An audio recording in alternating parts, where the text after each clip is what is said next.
Sholay is not only what we had written. It has become immortal. It has happened somewhere between the people who made the film and the people who watched it.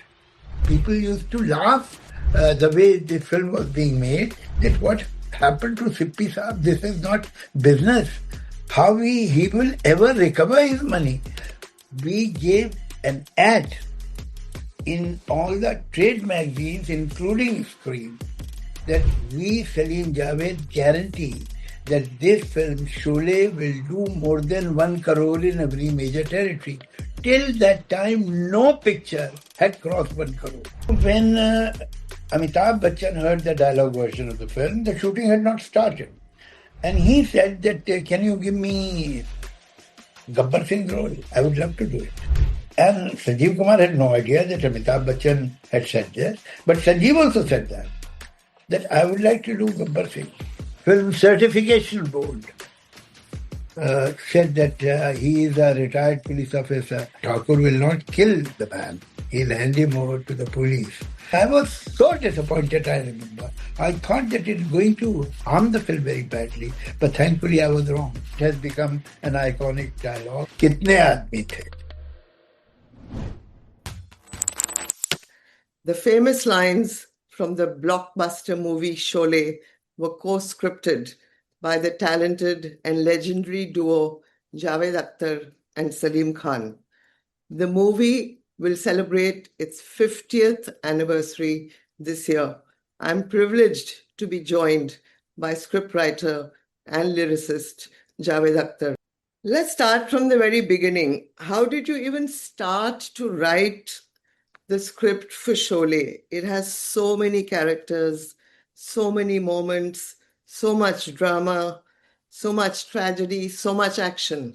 Well, when you start writing any script or any idea, it is what is called the germ of an idea. And then slowly it starts forming and gradually it grows. And as it grows, characters join the story. And gradually it becomes bigger and bigger. And ultimately you have a script. So it doesn't happen that right from the beginning you had everything. Then it won't be a beginning. In the beginning, it is just a small idea. And then it grows. Hopefully, it really flourishes, which happened when we were working on this idea.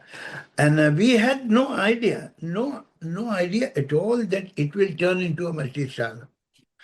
While working on the script, we started creating characters, and somewhere half the way we realized that there are many characters which can be offered to important actors, known stars. And it was not planned to be a multi-star at all. We had no idea that it will become so big. But it happened as the script developed. And then we were very fortunate that we had a producer like Mr. G.P. Sippi and a director like Mr. Ramesh Sippi, who believed in it, believed in the script, and really, as they say, put their last shirt on it. That's a fact. I mean, people used to laugh the way the film was being made, that what happened to Sippi Saab, this is not business. How he will ever recover his money, the way he's making this picture. And that is how it happened. I mean, one should be thankful to the producer, Mr. G.P. Sippi, and director, Mr. Ramesh Sippi, who really totally believed in the script. Tell me, Javed Saab, is it true that 2-3 days after the movie was released, Amitabh Bachchan and the director came to your house thinking that the movie had flopped, and Mr. G.P. Sippi. And Mr. G.P. Three of them. They came to house. Yes, Salim Saab was also present. And this was the general belief in film industry that the picture has been rejected by the audience. And obviously they also heard that. And there was some stage, maybe it was overfed. In one area, the picture was running in 3 theaters. They put it in too many theaters. So some of the theaters could not go half full in the second day or third day, and that put some kind of a panic in film industry, and they believed that the film has flopped.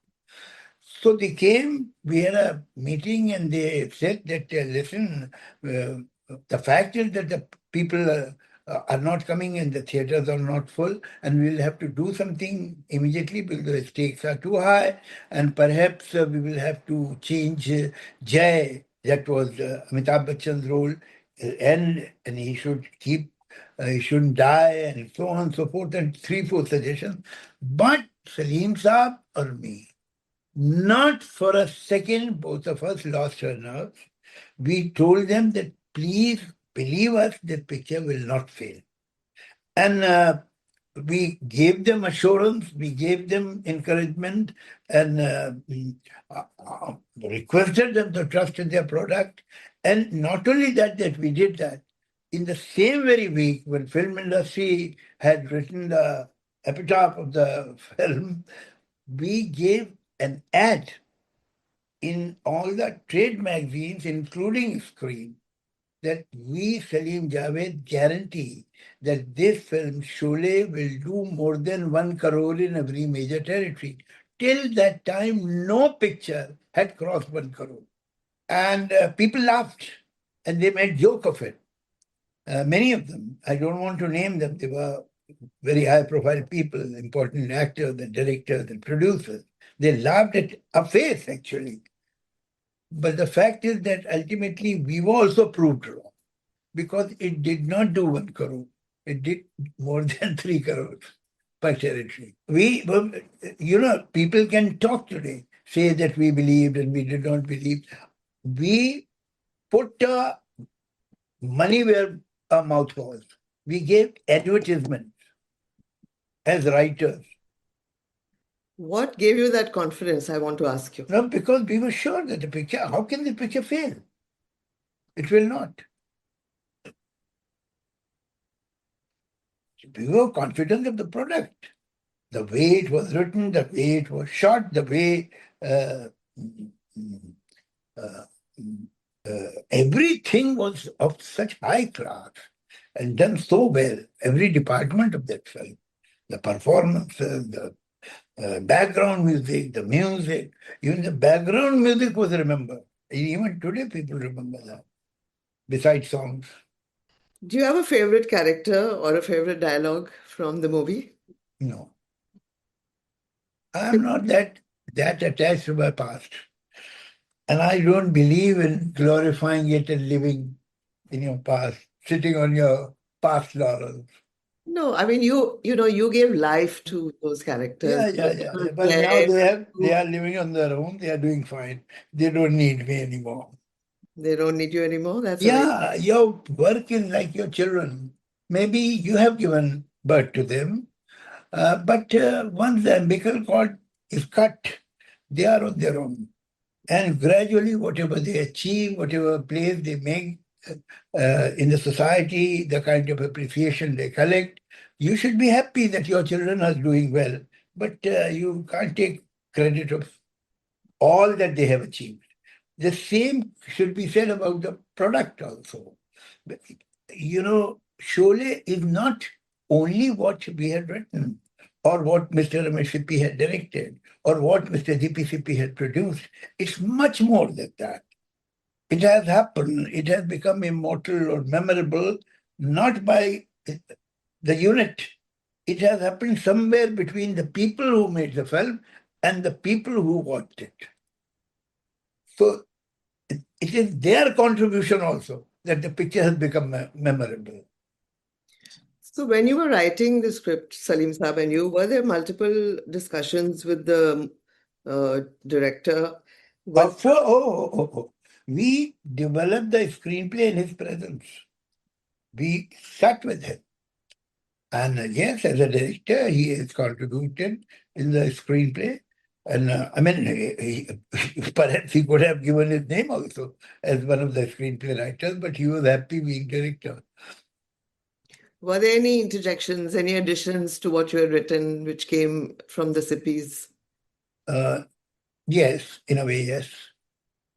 Because when the script was completed and the dialogue was also written, at one stage, Mr. Ramesh Sippy felt that the second half needs some extra highlight of the character that is being played by Dharamji. Because at that moment he was a huge star. He was number one that time. And he felt that there has to be something extra for him. People will expect it.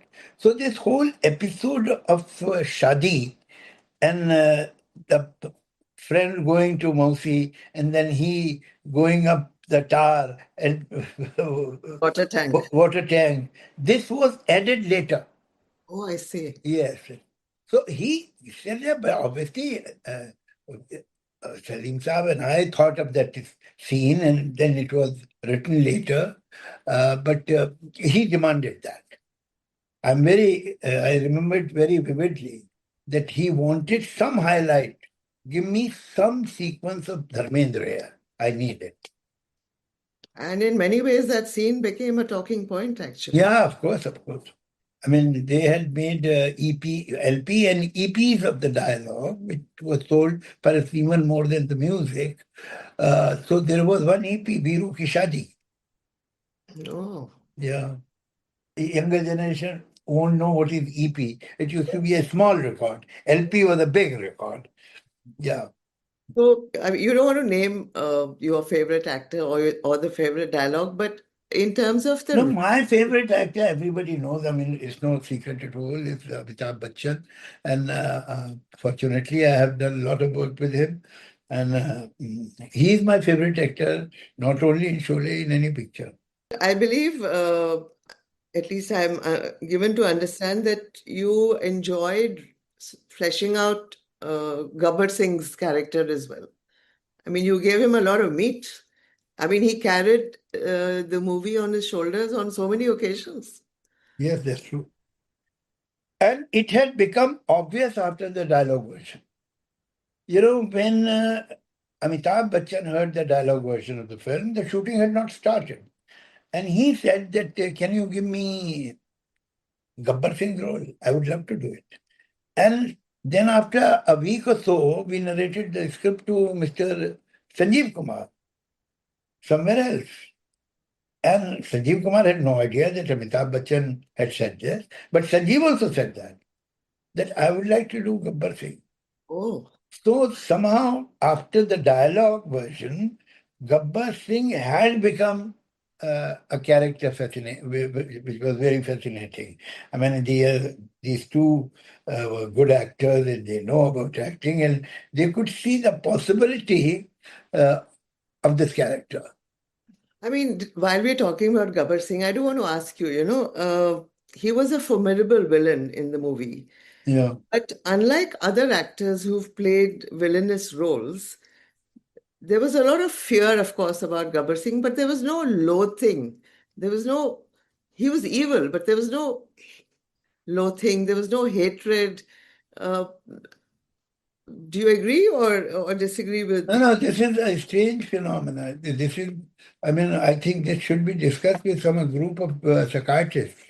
I won't be able to give you a totally satisfying answer because here was a man who did not have a unhappy childhood and he was not wronged by the society, so he had become like this. He was pure evil.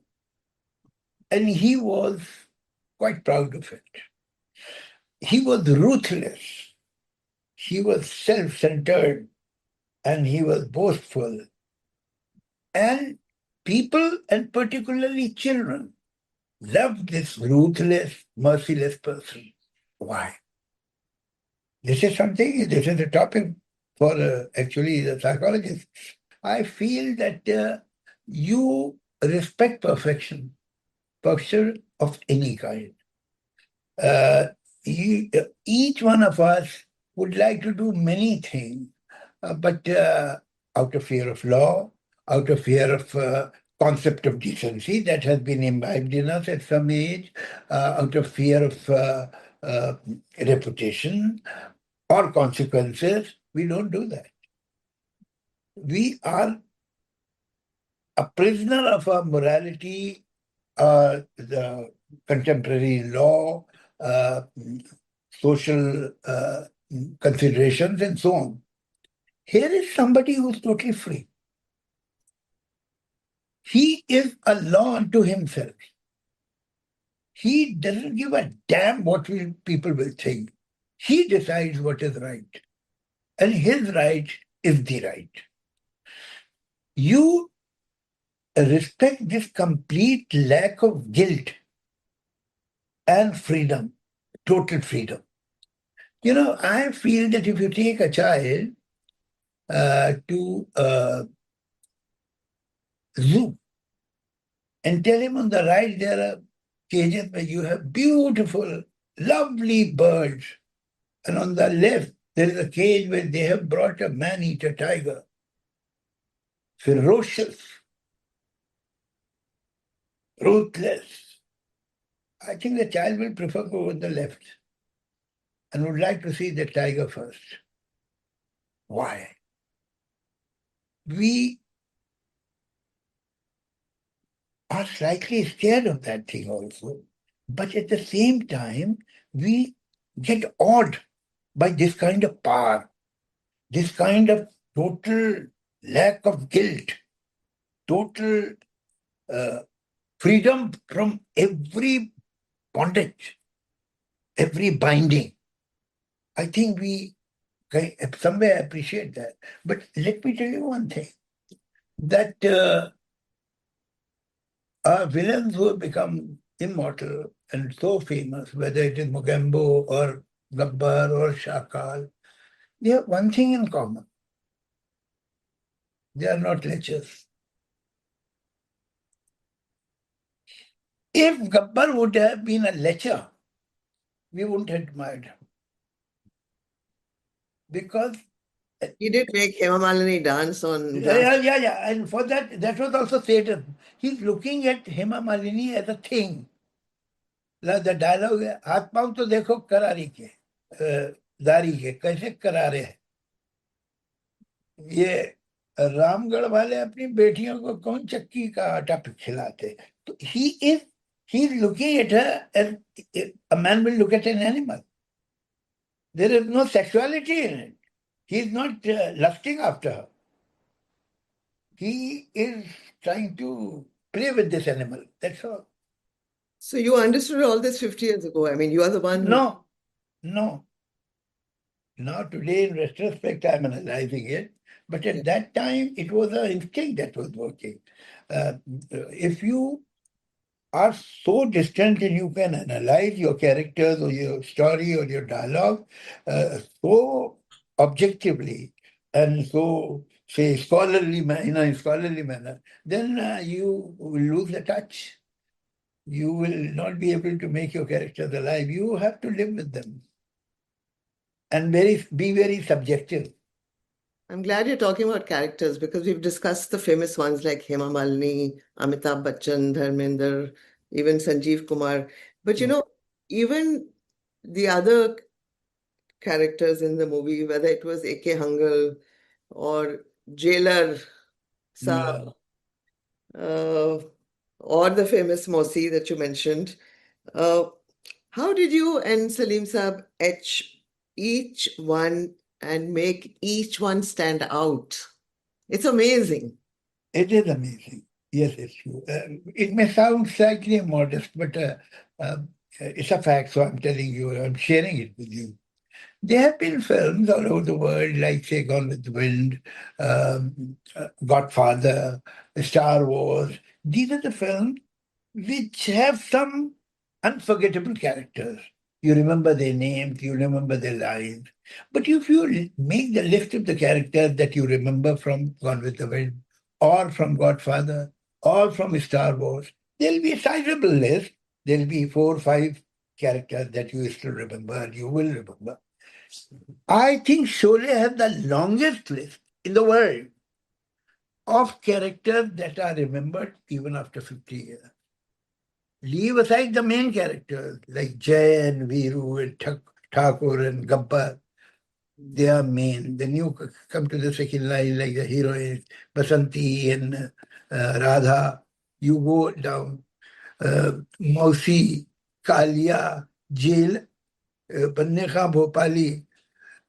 Anybody, Sambha, anybody has spoken, Itna Sannata Kyun Hai Bhai, spoken by Mr. A.K. Hangal, the list of the memorable characters, the list of those characters there have made an undying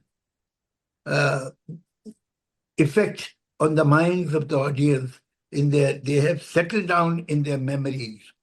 The longest list belongs to Sholay in the world. And a lot of the credit goes to you and, of course, No, that's not important, but it happened somehow.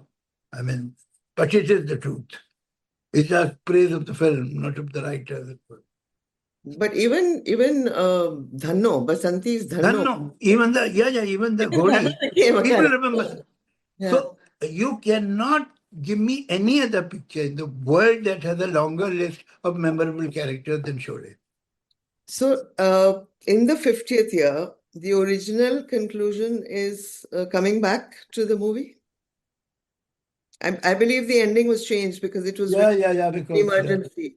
The Film Certification Board said that he is a retired police officer, and how can a retired police officer can take law into his own hands? So you have to change that. Thakur will not kill the man. So good, so good, so good. Everything you want for summer is at Nordstrom Rack stores now and up to 60% off. Stock up and save on the brands you love like Vince, Sam Edelman, Frame, and Free People. Join the Nordy Club to unlock exclusive discounts, shop new arrivals first, and more. Plus, buy online and pick up at your favorite Rack store for free.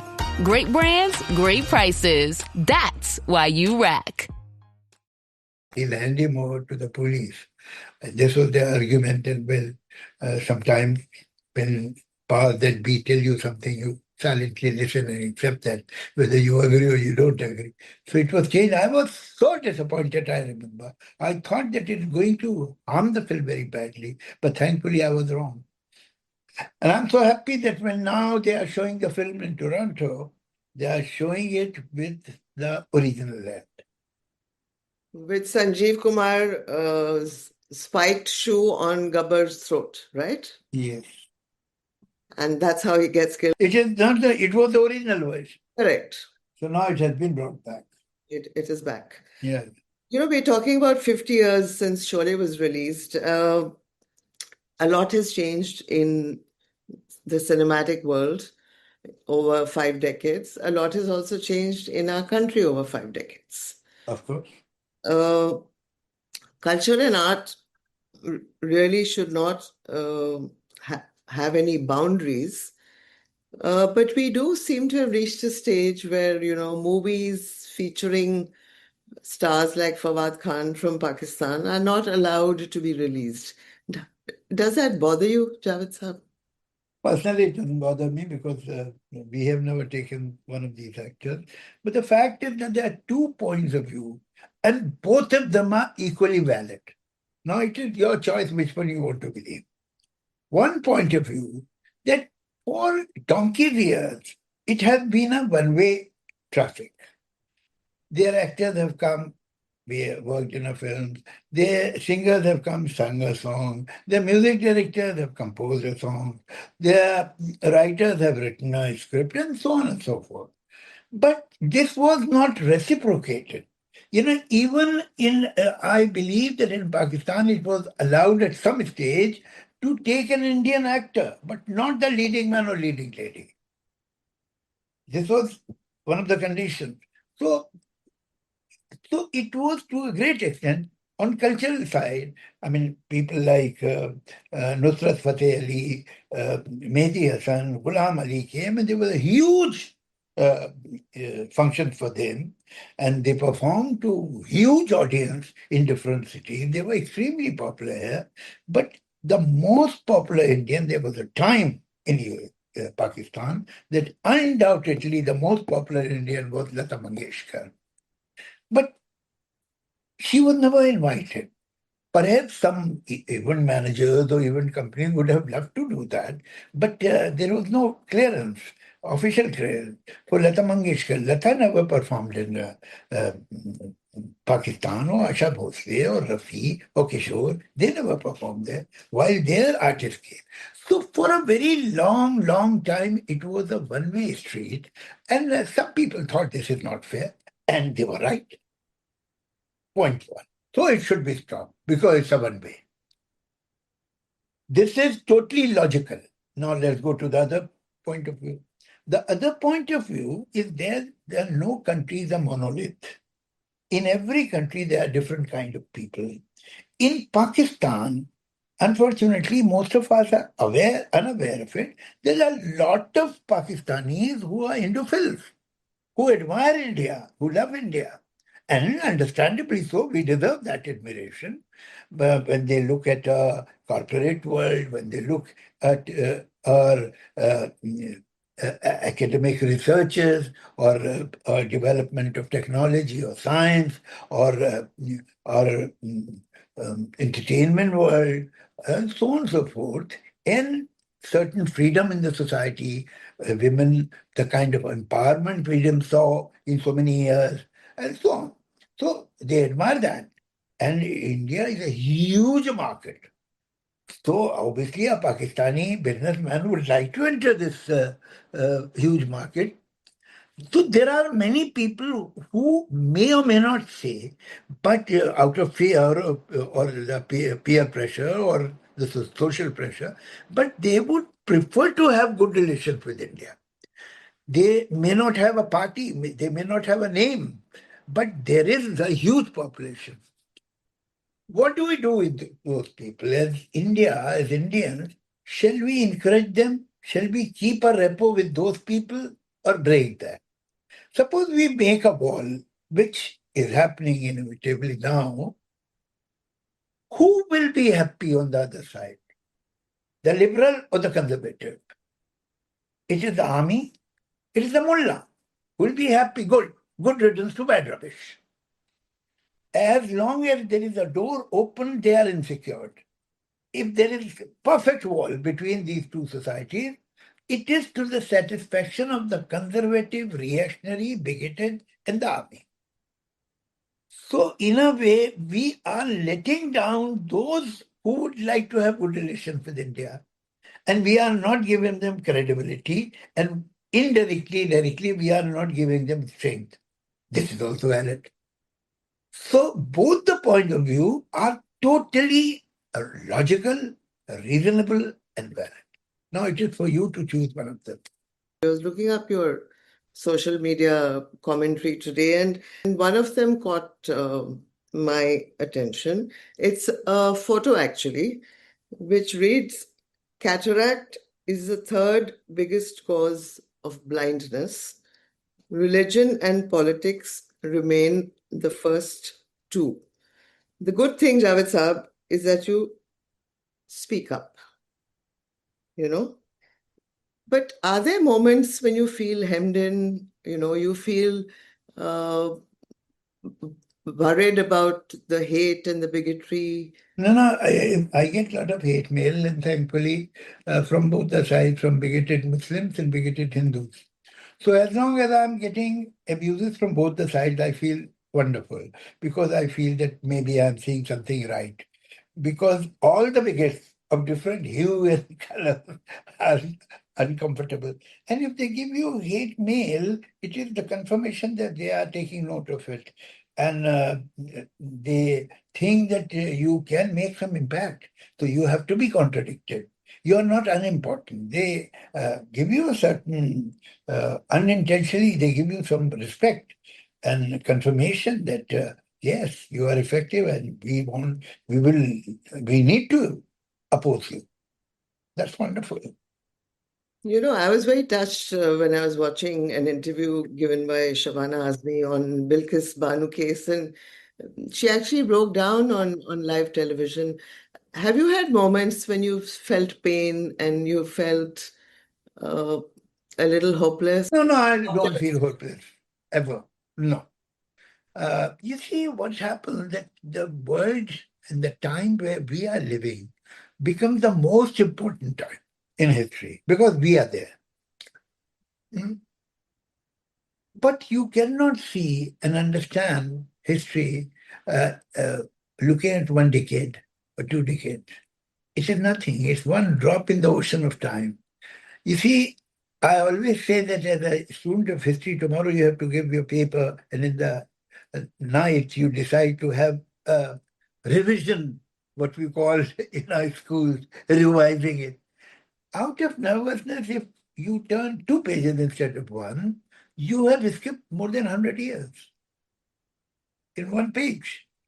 So we should not see things in the span of 10 years, 20 years, 30 years, 50 years. India was ruled by North India, most of the North India, and Afghanistan and so on. Aurangzeb had a huge empire. And he ruled for, if I'm right, almost for 52 years. Aurangzeb ruled most of the India, not Riverside South, for 52 years. Then what happened? He died. India continued. India again came back to its original position because a nation is much bigger than individuals or even parties. So there are political pressures, there are political movements, they come and go. But there is one thing which is in every nation.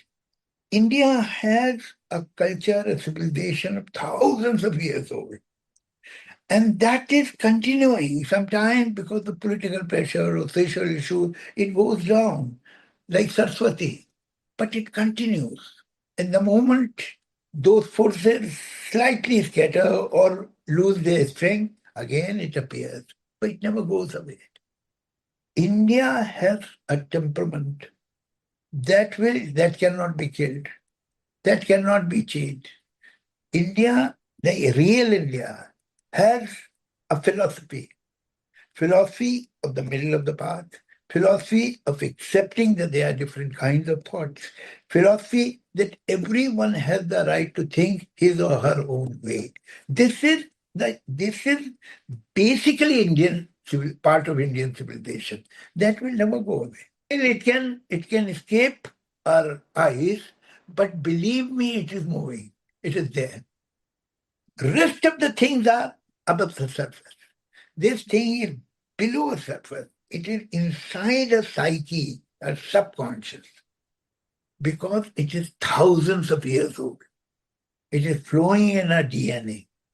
Why do we not have more characters like Imam Saab in today's movies, for example? I don't know. First of all, in other words, you are suggesting, let's make it simple, that good characters from different minority groups, you don't see them anymore in the film. Are you suggesting that? Particularly the Muslim community. I mentioned Imam Saab. Yeah. I don't know. I don't see every Hindi picture, but I don't think it will vanish. Maybe this was a way of bringing in some more people, because when you give some kind of minority, it happens all over the world in commercial cinema, that they put some minority character, whether there was a time when a black person in Hollywood, and now it has become more important. They have even higher profile. But there used to be a token from the minorities, or an Indian. Now in Hollywood movies, you'll see one Indian character. It has become common because Indians are sizable there, and they're the people who have enough money to buy tickets, film tickets. So they get representation. So this is tactics that filmmakers, particularly mainstream filmmakers, keep on using. And they'll still do that if it is needed and if they have some space. Before I thank you and let you go, one dialogue from Sholay that, comes to your mind. Well, you suggested the dialogue. It is beyond my understanding that why it has become an iconic dialogue. And so many people, when they praise Salim Javed's work, they tell me on my face, "Sir, only you could write. Nobody could write this." Kitne aadmi the. And they leave me wondering that what was so special about Kitne Aadmi The. Well, it's an iconic line. It is used even today, Oh, sorry. years later. Yeah. So congratulations to you. And may the movie maybe talk again on the 60th anniversary of Sholay. Thank you, Javed Saab, for speaking to the Quint. Thank you indeed. Thank you.